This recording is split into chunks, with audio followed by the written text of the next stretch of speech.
ঘুমায়ে যাইবে তুমি চিরজনমের মতো, আর তো কোনো দিন ফিরে আসবে না, আর তো কোনো দিন ফিরে আসবে না। সময় আছে তোমার করো ইবাদত, এ দুনিয়া মুসাফির খানা, আর তো কোনো দিন ফিরে আসবে না। ঘুমায়ে যাইবে তুমি চিরজনমের মতো, আর তো কোনো দিন ফিরে আসবে না। বারে বারে ডাকিছে এই খবর আসিছে, যেতে হবে কবরে ভুলে যেও না, আর তো কোনো দিন ফিরে আসবে না। মালাকুল মউত আসিবে তোমাকে না ছাড়িবে, মালাকুল মউত আসিবে তোমাকে না ছাড়িবে, পাইবে না রেহাই থাকিবে না উপায়, নিয়ে যাবে তোমায় ছেড়ে দেবে না, আর তো কোনো দিন ফিরে আসবে না, আর তো কোনো দিন ফিরে আসবে না। ঘুমায়ে যাইবে তুমি চিরজনমের মতো, আর তো কোনো দিন ফিরে আসবে না। যেদিন হবে মরণ গরু ছুটিবে তখন, বুঝিতে পারিবে কবরের জ্বলন। বলবে ছেড়ে দাও, বলবে ছেড়ে দাও দুনিয়ায় করিব না গুনাহ, আর তো তোমায় কোনো দিন ছেড়ে দেবে না। ঘুমায়ে যাইবে তুমি চিরজনমের মতো, আর তো কোনো দিন ফিরে আসবে না। পুত্র স্বজন আসিবে পাশে বসে কাঁদিবে, পুত্র স্বজন আসিবে পাশে বসে কাঁদিবে, কানে তুমি শুনিবে কথা বলার উপায় রবে না, আর তো কোনো দিন ফিরে আসবে না। বন্ধু বান্ধব আসিবে এক নজর দেখিবে, বন্ধু বান্ধব আসিবে এক নজর দেখিবে, ফিরে চলে যাইবে বন্ধুর ভালোবাসা সঙ্গে যাবে না, আর তো কোনো দিন ফিরে আসবে না। ঘুমায়ে যাইবে তুমি চিরজনমের মতো, আর তো কোনো দিন ফিরে আসবে না। নামাজ পড়ো রোজা রাখো, কালমা পড়ো তো ইবাদত করো। বন্ধু নামাজ পড়ো রোজা রাখো, কালমা পড়ো তো ইবাদত করো। কবরেতে পাবে তুমি সান্ত্বনা, আর তো কোনো দিন ফিরে আসবে না। ঘুমায়ে ঘুমায়ে যাইবে তুমি সারা জনমের মতো, আর তো কোনো দিন ফিরে আসবে না, আর তো কোনো দিন ফিরে আসবে না। সম্মানীয় সুযোগ্য আজকের এই জলসার স্বনামধন্য সভাপতি, মঞ্চে উপবিষ্ট ওলামা ইকরাম, আমার সম্মুখে বসে থাকা দিনদার ইমানদার ছোট বড় মুমিন ভাই সকল, পর্দার অন্তরালে প্রজেক্টের মাধ্যমে দেখনেওয়ালি মা ও বোনেরা, প্রথমেই সে মহান মনিবের দরবারে প্রশংসা করব যে মহান মনিব আমাদেরকে এই কনকনে শীতের ঠান্ডার রাত্রিতে সুন্দর লেপ বিছানা ছেড়ে দিয়ে এক মজলিসে প্যান্ডেলের তলায় সামিয়ানার ভেতরে বসিয়ে রেখেছেন কিছু কোরআন এবং হাদিসের আলোচনা শোনার উদ্দেশ্যে এবং আমল করার জন্য। সেই মহান মনিবের দরবারে আমরা একটু প্রাণ খুলে আল্লাহর প্রশংসা করি, সকলে বলুন আলহামদুলিল্লাহ। অতঃপর শান্তি বর্ষিত হোক সারা পৃথিবীতে না যত নবী এসেছিলেন, বিশেষ করে আমাদের শেষ নবী জনাবে মুহাম্মদুর রাসূলুল্লাহ, আমরা সকলেই বলি সাল্লাল্লাহু আলাইহি ওয়াসাল্লাম। সম্মানিত উপস্থিতি, আমি আপনাদের সম্মুখে মহাগ্রন্থ আল কোরআন থেকে 3টি সূরা থেকে 3টি আয়াত পরিবেশন করেছি এবং একখানা হাদিসে নববী পাঠ করেছি। এই আয়াত এবং হাদিসকে সামনে রেখে যদিও আমি বিষয়ের বাইরে বক্তব্য দিই না, অনেক সময় আদায়ের কারণে এলোমেলো করে দিই। আজকে আমার টপিক আলোচ্য বিষয় পরিবর্তন। খুবই ভাইটাল একটা বিষয়, যে বিষয়ের অপারেশন আমাদের করতে হবে। কারণ পৃথিবীতে পরিবর্তনের দিক দুইটা, একটা হয় আল্লাহর পক্ষ থেকে, একটা হয় মানুষের কাছ থেকে। এই যে মানুষের কাছ থেকে পরিবর্তন আসা, এর মধ্যে আবার ভালো এবং মন্দ আছে। দুনিয়াতে আমরা দেখেন, আপনি পেছনে চলে যান 20 বছর 30 বছরের পিছন দিকে আপনি যদি চলে যান, দেখবেন এতটা উন্নত ছিল না। একটা এক্সাম্পল বুঝানো যায়। আপনি এখান থেকে হাঁটছিলেন না, 20 বছর 30 বছর পূর্বে আপনি হেঁটেছেন, হাঁটার সময় কোনো যানবাহন এরকম আপনি পাননি, হেঁটে হেঁটে আপনার গন্তব্যের মধ্যে চলে গেছেন। এখন ওটা করা লাগে না। আপনার বাড়ির পাশে আছে টোটো, আমরা যাকে ম্যাজিক বলি, চেন্নাই বলি, ওতে আপনি চেপে নিলেন, চেপে নেওয়ার পরে আপনি চলে গেলেন। কত সুবিধা!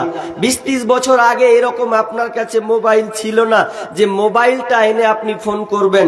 এখন বাড়ির প্রত্যেকটা গার্জেনের কাছে, ছেলে মেয়ে বউ, আপনার কিনা শ্বশুর যা আছে সকলের কাছে এখন 90% মোবাইল। স্কুলের ছাত্র ছাত্রী পর্যন্ত মোবাইল। তাহলে কত সুবিধা! যে পরিবর্তন হয়েছে আমাদের, কিন্তু পরিবর্তন হয়নি কোথায়? যে আমরা মানুষ থেকে অমানুষে রূপান্তরিত হয়েছি। পরিবর্তন হওয়ার দরকার ছিল আপনার ইমানি জজবা, আপনার তাকওয়া, আপনার পরেজগারিতা, এগুলো আস্তে আস্তে আপনার আরো সুন্দর হওয়ার দরকার ছিল। কিন্তু আপনার দিন ইলমের মধ্যে পরিবর্তন নাই। কোথায় হয়েছে? দুনিয়াবি যান্ত্রিক সভ্যতা, যত আবিষ্কারক যান্ত্রিক যত আবিষ্কার রয়েছে, এগুলো খুব পরিবর্তন দেখতে পাচ্ছেন। কিন্তু বলেন তো পরিবর্তন কই? মানুষের আমাদের শরিয়ত ইসলামের আহকাম হুকুম আহকাম যেগুলো রয়েছে আমরা কোথায় পালন করছি? তাই হেডলাইনটা দেন পরিবর্তন। মিডিলে আপনাকে প্রশ্ন ছুড়লাম, সেটা হচ্ছে যে আজ বর্তমান মানুষের উপরে এত আযাব কেন? মুসলিমদের উপরে নির্যাতিত কেন? মুসলিমরা কেন মার খাবে? পৃথিবীতে অনেক ধর্ম আছে, প্রায় 4300টি ধর্ম আছে। এই ধর্মতে হতে প্রধান ধর্ম হচ্ছে 10টি। তার মধ্যে সর্বশ্রেষ্ঠ সকল ধর্ম বাতিলে একমাত্র ইসলাম। ইন্না দীনা ইনদাল্লাহিল ইসলাম, যেটা মনোনীত দিন, মনোনীত হচ্ছে ইসলাম, হচ্ছে আমাদের এই দিন। এই দিন ইসলাম আমরা পেয়েছি, এরপরে আমরা মার খাচ্ছি কেন? তারপর নিশ্চয় গন্ডগোল আছে। 2-1 মিনিট আমার উপস্থাপনাটা শুনেন, আমি গভীরে তথ্য আয়াত এবং আয়াতের দিকে এবং চলে যাব এবং হাদিসের পিছনে ঢুকে যাব। কেন আমরা মার খাচ্ছি মুসলিম জাতি? এটা নিয়ে আপনাকে গবেষণা করতে হবে না, আপনাকে এটা নিয়ে চিন্তা করতে হবে না যে কেন মার খাচ্ছি, মার খাওয়ার কারণটা কি আছে, কি হচ্ছে। প্রায় দেশেই মুসলিমরা নির্যাতিত, মার খাচ্ছে। এই রোগটা আগে বের করেন। আমরা রোগ বের করছি না, বরং চালিয়ে যাচ্ছি কি, এক অপরকে দোষারোপ করছি। তিলমূল এসে দিয়ে গন্ডগোল লাগিয়ে দিলে, তৃণমূল বলছে না আমরা লয়, হে বিজেপি এসে তোদের 12টা বাজিয়েছে, আমরা করিনি এটা। বিজেপি বলছে আমরা নয়, আমরা এটা করিনি, এটা সিপিএম করেছে, এটা আরএসপি করেছে। এ নিয়ে সবাই এক অপরকে আঙুল তুলে বলছে যে এরাই মুসলিমদেরকে কতল করছে, মুসলিমদের উপর নির্যাতন করছে। কিন্তু আমার আল্লাহ কিন্তু ওটা বলছেন না। আমার আল্লাহ বলছেন যে ওটা কারো দোষ দিয়ে লাভ নাই, তোমাদের দোষ, তোমাদের এই চলাফেরার ক্ষেত্রে তোমরাই দায়ী, এটা আল্লাহ দায়ী নয়। এখন আমার কথা বিশ্বাস না করেন তো আপনাকে আমি কোরআনের আয়াতটা তুলে দিচ্ছি।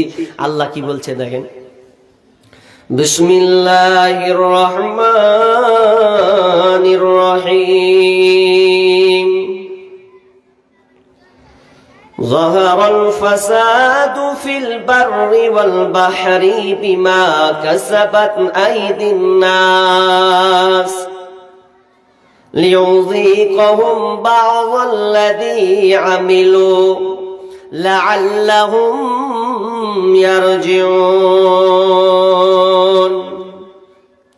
আল্লাহ সুবহানাহু ওয়া তাআলা সূরা রুমের 41 নম্বর আয়াতে বলছেন, জাহারাল ফাসাদু ফিল বাররি ওয়াল বাহরি বিমা কাসাবাত আইদিন নাস। তোমাদের জলে এবং স্থলে ও আপনার কিনা যে সর্ব জায়গায়, স্থানে যত বিপর্যয় নেমে এসেছে, যত দাঙ্গা ফাসাদ তোমরা দেখতে পাচ্ছ, যত মারামারি হানাহানি কাটাকাটি তোমরা দেখতে পাচ্ছ, এক কথায় তোমরা শান্তি পাও না, অশান্তি লেগে আছে।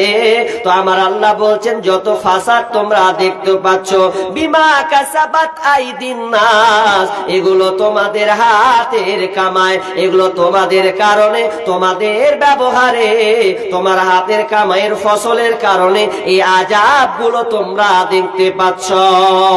পৃথিবীতে যত ফাসাদ তুমি দেখতে পাও না কেন, কাউকে আঙুল দিয়ে বলিও না এটা অমুক দল করেছে, না না না, আমার আল্লাহ বলছেন অমুক দলকে হাত দিও না, বরং তোমাদের ব্যবহারের কারণে, তোমাদের বদমাশিতার কারণে এ আপনার কিনা যত বিপর্যয় আছে এগুলো তোমাদের কারণে। দিয়ে আমার আল্লাহ বলছেন লিউযীকুহুম বা'যাল্লাযী আমিলু, তোমাদের অনেক কুকর্মের কারণে, তোমাদের পাপ আস্বাদন, পাপের আস্বাদন করা হয়, তোমাদের অনেক কুকর্মের কারণে, আমলের কারণে তোমাদেরকে এই পাপগুলো আস্বাদন করা হয়, ভোগ করানো হয়। কেন করা হয় শুনে লাও, লাআল্লাহুম ইয়ারজিউন, যাতে করে তোমরা দিনে ফিরে আসতে পারো। ওরে পৃথিবীর মানুষরে, হে ইমানদারেরা, হে পুরুষের দল, ওরে নারীর দল, শোনো, তোমাদের যত আযাবগুলো আছে এই আযাবের বিনিময়ে কেন দেওয়া হয়? তোমাদের কারণে, লাআল্লাহুম ইয়ারজিউন, এবং যাতে করে তোমরা দিনে ফিরে আসতে পারো।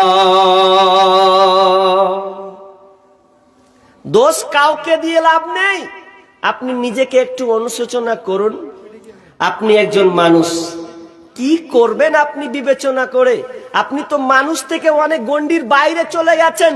হাত দেখলে মনে হয় আপনি মানুষ, মুখ, আপনার মুখমণ্ডল দেখতে ওই রকম লাগছে, আসলে আপনি মানুষ নন। মানুষ থেকে অনেক দূরে সরে গেছেন। নইলে আপনার ভাই আপনাকে দেখে এতটা পার্থক্য করে কেন যে ভাই ভালো নয়?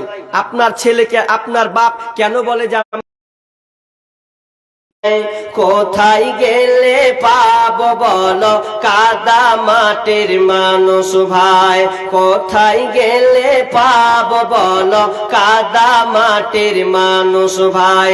ইট পাথরের শহর জুড়ে মাটির কোনো মানুষ নাই। কোথায় গেলে পাবো বলো কাদা মাটির মানুষ ভাই? আকাশ চুম্বি দালান কোঠা এই শহরে ভরা, মানুষগুলি হৃদয় যেন পাথর দিয়ে গড়া, হায়রে পাথর দিয়ে গড়া। আকাশ চুম্বি দালান কোঠা এই শহরে ভরা, মানুষগুলি হৃদয় যেন পাথর দিয়ে গড়া, হায়রে পাথর দিয়ে গড়া। মাটির মানুষ হইয়া জানো, মাটির মানুষ হইয়া জানো, মাটির ছিটা নাই। কোথায় গেলে পাবো বলো কাদা মাটির মানুষ ভাই? কোথায় গেলে পাবো বলো কাদা মাটির মানুষ ভাই? ইট পাথরের দালান গুলি যেমন করে গাথা, মানুষগুলির মনটা যেন মিলে গেছে সেথা, হায়রে মিলে গেছে সেথা। ইট পাথরের দালান গুলি যেমন করে গাথা, মানুষগুলির মনটা যেন মিলে গেছে সেথা, হায়রে মিলে গেছে সেথা। মাটির মানুষ হইয়া জানো, মাটির মানুষ হইয়া জানো, মাটির ছিটা নাই। কোথায় গেলে পাবো বলো কাদা মাটির মানুষ ভাই? কোথায় গেলে পাবো বলো কাদা মাটির মানুষ ভাই? আপনি মানুষ ছিলেন কি পশু না, আপনি সোনা কিংবা রাং, এটা আপনি নিজেকে সঞ্চয় করে নিয়ে আসুন। আপনি নিজেকে ভাবুন যে আপনি নিজেকে কত কন্ট্রোলার হয়েছেন। আপনি যদি মানুষই হবেন তাহলে একটা নিরীহ মানুষ কেন আপনাকে দেখে ভয় করবে? আপনি যদি প্রকৃত ডাক্তার হন তাহলে আপনার কাছ থেকে রোগী কেন পালাবে? যদি আপনি একজন মাস্টার হন, প্রকৃত মাস্টার হন, তাহলে একটা ছাত্র কেন আপনাকে দেখে পালাবে? তার মানে এখানে আপনার চরিত্রের মধ্যে কোনো ত্রুটি আছে। তাই আমার আল্লাহ বলছেন, যতগুলি তুমি দাঙ্গা ফাসাদ দেখতে পাও এগুলো তোমাদের হাতের কামাইয়ের কারণে। আর অনেক পাপ আমি তোমাদেরকে এই জন্য দিয়ে থাকি, তোমাদের পাপ স্বরূপ তোমাদের আস্বাদন এই জন্য করে থাকি, যাতে তোমরা দিনের পথে বান্দা ঢুকে যাও। এই আয়াতটা থেকে একটা উদাহরণ দিব, তাহলে আয়াতটা আপনি সম্পূর্ণ বুঝতে পারবেন যে কেন আল্লাহ এই আযাবগুলো দেন। একটা আয়াত বলবো, তাহলে আয়াতের এই একটা উদাহরণ দিলে বুঝতে পারবেন। আচ্ছা, মিস্ত্রি, কাঠ মিস্ত্রি, আপনার রাজমিস্ত্রি বুঝেন তো? বুঝেন কি করে? ঘর তৈরি করে। আচ্ছা, এখানে মিস্ত্রি কে কে আছেন? ঘর তৈরি কে কে করেন? আছেন কেউ ভাই? ভয়ে হাত তুলে না, মনে টাকা পাকা নিলবে নাকি চেহা চুয়ে? আছেন এরকম? নেই, একজনও নেই? আচ্ছা ঠিক আছে, মুর্শিদাবাদ থেকে সব পাঠিয়ে দেবো আপনাদের এখানে। ঘরটার করলে ডাকিয়ে নাম্বারটা দিয়ে দেবো, অসুবিধা নেই। তো মিস্ত্রি ঘর বানায় কত সুন্দর করে, আল্লাহ তাদের কত ব্রেন বুদ্ধি দিয়েছেন দেখেন, যে ঘর এমন সুন্দর সুন্দর করে তারা বানায়, তা বলার কথা নয়। তো ঘর এবং ইঞ্জিনিয়ার আপনাকে দিয়ে দেবে চার কোণা ভালো করে সুন্দর করে, আপনাকে ছক দিয়ে দেবে যে আপনি এই রকম ঘর করবেন না আপনি এই রকম ঘর করবেন, ছকটা তারা দিয়ে দেয়। তো ইঞ্জিনিয়ার, উদাহরণটা কিন্তু আপনাকে ভালো করে শোনা লাগবে, এটা আপনি যেমন তেমন গল্প নয়। 4 তলা বিল্ডিং করছে, তো 4 তলা ওপর থেকে ওই মিস্ত্রি, নিচে মিস্ত্রি আছে, ওপরে ইঞ্জিনিয়ার আছে। তো ইঞ্জিনিয়ার 4 তলার ওপর থেকে নিচতলাতেও আপনার নিচে আছে, কাজ চলছে। তো ওপর থেকে বলছে, এ ভাই, এ ভাই টাকা তো ওইদিকে, দরকার তাকাচ্ছে ওপর দিকে, তো শুনতে পাই না, যে ইঞ্জিনিয়ার ডাকছে, তো খেয়াল নাই, ও কাজ করছে, ব্যস্ত হয়ে গেছে। যাই হোক, যখন শুনতে পাই না তখন বলতে, কি ব্যাপারে এত হাঁক মারছি তবুও শুনতে পাই না, তাহলে এক কাজ করি, 500 টাকার নোট ফেলবো আমি। উদাহরণটা ভালো করে আবারও বলছি শুনেন। তো এটা লিখে দেখেন, 500 টাকার নোট পকেট থেকে বের করে ওপর থেকে ওর মাথা রিং করে ফেলছে, আর যেমন ফেলেছে 500 টাকার নোট ওর সামনে এসে পড়েছে। এসে যখন দেখছে, আরে 500 টাকার নোট নতুন, একদম মোদির বানা, একদম কড়কড়া, যেটা নতুন হয়েছে 500 টাকা। তো দেখবেন মানুষ যখন টাকা কুড়ায়, তো কুড়ার সময় ঝট করে নিয়ে লাই না, একটু চারদিকে তাকায় না, আরে লুস লুস লুস করে পা ফেলবে। আর টাকা যখন তুলবে খালি এরকম এরকম করে দেখবে একটু, যে কেউ দেখছে নাকি, তো টাকাটা ভরবো, তো দেখে নেবে, তো এরকম করে দেখে ভরে নিলেও, এক পাকে দেখে নিলে ভরে নিলেও। ইঞ্জিনিয়ারের মন টন খারাপ, একবার দিলাম তো সব দিকে তাকালি, আমি ফেলছি তুই এটা তাকালি না, আবার একটা নোট ফেলেছে। তো নোট যখন ফেলছে, তো ওই রাজমিস্ত্রি ওটাই করছে, ফের ওইদিকে তাকিয়ে নিলে, আবার টাকাটাকে ভরে নিলে। আপনার কিনা ইঞ্জিনিয়ারে কিন্তু মন খারাপ, তখন কি করেছে, বলছে তাকাবি না, তোর বাপ শুদ্ধই তাকাবে, টাকা ভরলি তো এবার তুই তাকাবি।